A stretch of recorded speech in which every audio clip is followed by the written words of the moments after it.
வணக்க மக்களே, நான் தான் உங்கள் ஜாக்சன். இந்த வீடியோ பார்த்தீங்கன்னா உங்கள் ஆர்ஆர்பி கிளர்க் ஃபிலிம்ஸ்க்கான லாஸ்ட் மினிட் டிப்ஸ் வீடியோ, சரிங்களா? ஸோ இதில் பார்த்தீங்கன்னா என்னென்ன கொண்டு போகணும், எக்ஸாம் எப்படி அப்ரோச் பண்ணணும் அப்படின்றத சொல்லிடுறேன். அதுக்கு முன்னாடி உங்களுக்கு நம்ம ராயல் பாஸ் தேவைன்னா பர்ச்சேஸ் பண்ணுற லிங்க் டிஸ்கிரிப்ஷனில் இருக்குது, பர்ச்சேஸ் பண்ணிக்கோங்க. ஸோ ஆஃபர் 789 கூடிய சீக்கிரம் முடிச்சிருவோம், கிளியரா? ஸோ அதனால் எல்லாத்தையுமே யூஸ் பண்ணிக்கோங்க. அடுத்த ஒரு 4 to 5 மாதம் எக்ஸாம் எதுவுமே இல்லைன்னு நினைக்காதீங்க. OICL AO எக்ஸாமும் அப்ளை பண்ணி வச்சுக்கோங்க, சரிங்களா? ஸோ கம்யூனிட்டி வேறு கொடுத்து கூட நீங்கள் சும்மா ப்ராக்டிஸ் எக்ஸாமாக கூட அப்ளை பண்ணி வச்சுக்கோங்க. நமக்கு ஒரு வெறி வேணும். இடையில எந்த எக்ஸாமும் இல்லை அப்படின்னா நம்ம படிக்கிறோட வேகம் குறையும், சரிங்களா? சரி, ஸோ என்னென்ன கொண்டு போகணும்னு சொல்லிடுறேன். ஃபஸ்ட்டு பார்த்தீங்கன்னா உங்களோட ப்ரிலிம்ஸ் அட்மிட் கார்டு, சரிங்களா? இது போக ஒரு 2 ஐடி ப்ரூஃப், அதோட ஜெராக்ஸ் காப்பி வச்சுக்கோங்க, சரிங்களா? இது போக உங்களோட 3 பாஸ்போர்ட் சைஸ் ஃபோட்டோ, சரிங்களா? இது வச்சுக்கோங்க. இது போக ஒரு வாட்டர் பாட்டில் டிரான்ஸ்பரண்ட்டாக வச்சுக்கோங்க, ஒரு பேனா. ஸோ இதெல்லாமே நீங்கள் எடுத்துக்க வேண்டும், சரிங்களா?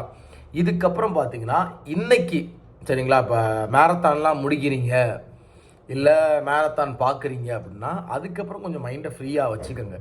ஏன் சொல்கிறேன்னா, மைண்டு ஃப்ரீயாக இருந்தால் தான் நமக்கு பார்த்தீங்கன்னா நாளைக்கு ஒரு ஃப்ரெஷ்ஷாக போக முடியும். நைட்டு பார்த்தீங்கன்னா ஒரு ஹெவி ஃபுட்டெல்லாம் அவாய்ட் பண்ணிடுங்க. சீரியஸாக தான் சொல்கிறேன்.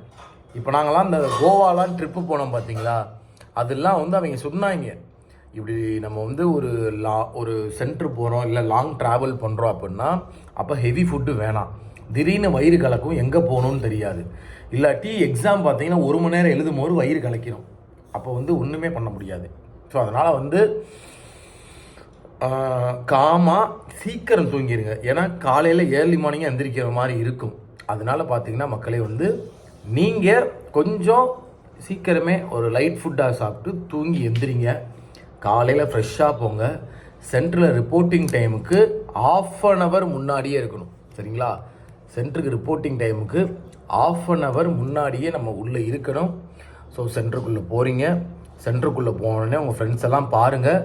பாசிட்டிவாக பேசுகிறவன்ட்ட மட்டும் உங்கள் காதை கொடுங்க. ஐயோ கட் ஆஃப் அதிகமாக இருக்கும்யா, போன தடவை இப்படி இருந்துச்சியா, டே மூடிட்டு போடா அப்படின்னு அவனை சொல்லி வழி அனுப்பி வைத்து விட்டு நீங்கள் எக்ஸாம் சென்டருக்குள்ளே போகிறீங்க, சரிங்களா? உள்ளே போன உடனே பார்த்தீங்கன்னா நீங்கள் என்னென்ன இஷ்யூ ஃபேஸ் பண்ணுவீங்கன்னு நான் சொல்லிடுறேன். கோளாறாக இருப்பாங்க இன்விஜிலேட்டர்லாம், சரிங்களா? இடையில பார்த்தீங்கன்னா நீங்கள் எக்ஸாம் எழுதிக்கிட்டு இருக்கும்போது தம்பு இம்ப்ரெஷனும் சிக்னேச்சரும் வாங்குவாங்க. நம்ம சால்வ் பண்ணி பார்த்துக்கிட்டு இருக்கும்போது பேசிக்கிட்டே இருப்பாங்க. திடீர்னு பார்த்தீங்கன்னா சிஸ்டம் ஸ்டக்காகி நிற்கும், சரிங்களா? அடுத்து பார்த்தீங்கன்னா சேவன் நெக்ஸ்ட்டு கொடுக்கும்போது ரொம்ப ஸ்லோவாக போகும். திடீர்னு பிளிங்க் ஆகி ஹேங் ஆகி நிற்கும். அவனை கூப்பிட்டோம்னா அவனே பார்த்தீங்கன்னா ஏன்டா இன்விஜிலேட்டராக வந்தோம் அப்படின்னு உட்காந்துருப்பான். அவன்கிட்ட போய் கேட்கும்போது அவன் பார்த்தீங்கன்னா இப்படி அப்படி இருக்கும், எல்லாருக்குமே இப்படி தான் இருக்கும், அப்படி இருக்கும்னு அட்ஜஸ்ட் பண்ணி விட்டுருவாங்க, சரிங்களா? நம்மளை அப்போயே உட்கார வச்சு எழுதலாம் பார்ப்பாங்க. விட்டுறக்கூடாது, சண்டை எழுகணும். ஊரே திரும்பி பார்க்குற மாதிரி சண்டை எழுது, புது சிஸ்டத்தை வாங்கணும், சரிங்களா? இந்த இஷ்யூலாம் ஃபேஸ் பண்ணால் இல்லை, இதெல்லாம் இந்த இஷ்யூலாம் நீங்கள் ஃபேஸ் பண்ணல, நார்மலாக போகுதுன்னா நீங்கள் பாட்டுக்கு உள்ள செக்ஷனுக்குள்ளே போங்க. தாரக மந்திரம், நம்ம CWG தாரக மந்திரம் என்ன? Selection of question. ஒவ்வொரு செக்ஷனுக்குள்ளேயும் போனீங்கன்னா செலெக்ஷன் ஆஃப் கொஸ்டின் கரெக்டாக உள்ளே போய் ஃபஸ்ட்டு ஒரு 1 to 2 minutes வந்தீங்கன்னா பாருங்கள். பார்த்துட்டு இதை ஃபஸ்ட்டு சூஸ் பண்ணலாம், இதை செகண்டு சூஸ் பண்ணலாம், இதை தேர்டு சூஸ் பண்ணலாம் அப்படின்ட்டு செலக்ட் பண்ணிவிட்டு அப்புறம் எக்ஸாம் பார்த்தீங்கன்னா அட்டன் பண்ண ஆரம்பிங்க. செலெக்ஷன் ஆஃப் கொஸ்டினும் அக்யூரஸியும் மட்டும்தான் பார்த்தீங்கன்னா உங்களை ஜெயிக்க வைக்கும். இப்போயே சொல்லிடுறேன். என்னை பொறுத்தவரை ரீசனிங்கில் நீங்கள் 40க்கு 40 போட்டுருவீங்க. ஆப்டியில் கொஞ்சம் தடுமாறுவீங்க.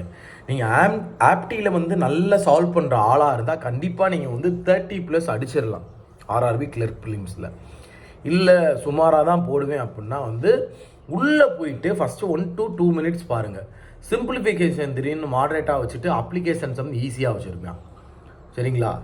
அதை மாதிரி திடீர்னு அப்ளிகேஷன் சம் மாடரேட்டாக, அதாவது அபோவ் ஈஸி லெவலுக்கு லைட்டாக கொஞ்சம் கஷ்டம்னு வச்சுக்கோங்களேன், அப்படி வச்சுருப்பான். அப்போ அதனால் நம்ம எல்லாமே வந்து பெர்ஃபெக்டாக பண்ணணும், இது தெரிஞ்சுக்கோங்க. சரிங்களா? ஸோ அவ்வளோதான் மக்களே. இதுக்கப்புறம் நம்ம வந்து அடுத்து சால்வ் பண்ண ஆரம்பிக்கலாம். நான் இப்போ மேரத்தானில் இருந்து தான் லைவ் வீடியோ எடுத்துக்கிட்டு இருக்கேன். உங்களது விடுவது உங்கள் ஜாக்சன். 10 வெற்றி நமதே. எவனையும் இவனை 2 வருஷம் படிக்கிறான், 1 வருஷம் படிக்கிறான், எவனையும் கம்பேர் பண்ணாத. நீ நல்லா படிச்சிருக்க, போ தரமாக செஞ்சுட்டு வா. வெற்றி நமதே. 10